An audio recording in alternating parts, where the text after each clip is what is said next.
Alors l'histoire, donc c'est mon épouse qui est apicultrice et qui a cherché à développer, à valoriser finalement le miel en essayant de sortir par le haut, créer un produit innovant de qualité, plutôt haut de gamme, dans lequel effectivement on puisse se démarquer de ce qui est fait aujourd'hui. La société Muriel-Guillemont a été créée en mai 2014. Aujourd'hui, nous sommes installés au sein de la pépinière d'entreprise de Verniolle en Ariège. Donc nous avons à la fois, je dirais, la zone de production, donc notre atelier d'assemblage, également un bureau avec toutes les commodités de l'entreprise et de la pépinière pour justement mener à bien la mission de l'entreprise. Le concept en fait que nous avons développé et breveté, c'était justement de pouvoir associer, je dirais, au miel sans le dégrader, donc ne jamais le chauffer, des arômes, de nouvelles saveurs finalement provenant d'arômes naturels que l'on peut trouver au travers des produits naturels que sont les fruits, les plantes.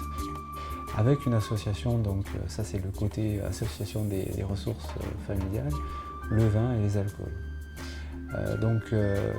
Nous réalisons toutes les étapes en fait, de l'assemblage du miel avec les fruits que nous pouvons presser, avec également donc, les fruits qui sont donc extraits, les plantes ou les épices.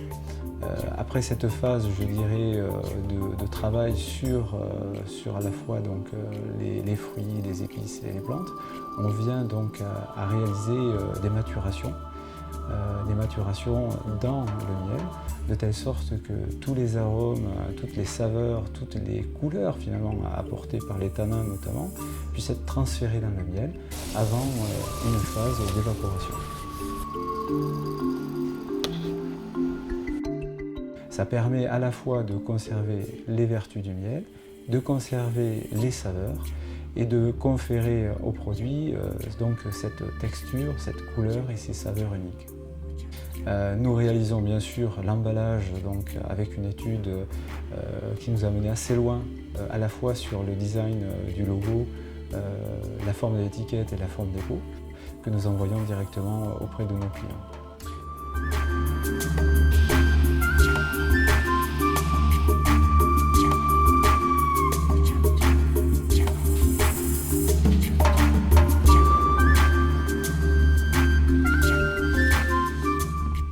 Lorsque l'on crée en fait une entreprise, on est face à plusieurs challenges.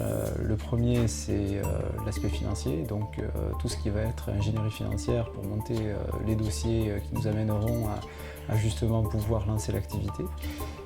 Il y a également toute la partie back-office, on va dire, donc les services ou les petites contraintes journalières qu'il faut gérer.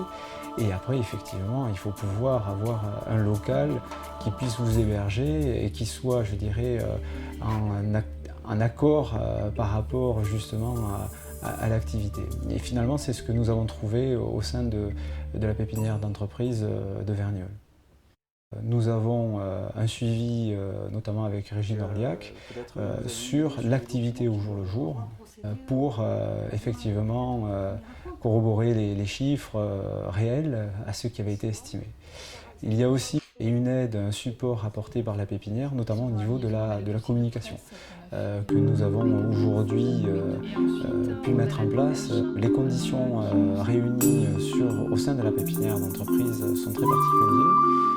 Comme je disais, aujourd'hui, la pépinière d'entreprise de Verniolle offre à la fois, je dirais, toute la phase amont sur l'ingénierie financière, mais aussi la phase aval, c'est-à-dire la disposition de services, mais aussi de locaux, adaptés en fait à notre activité.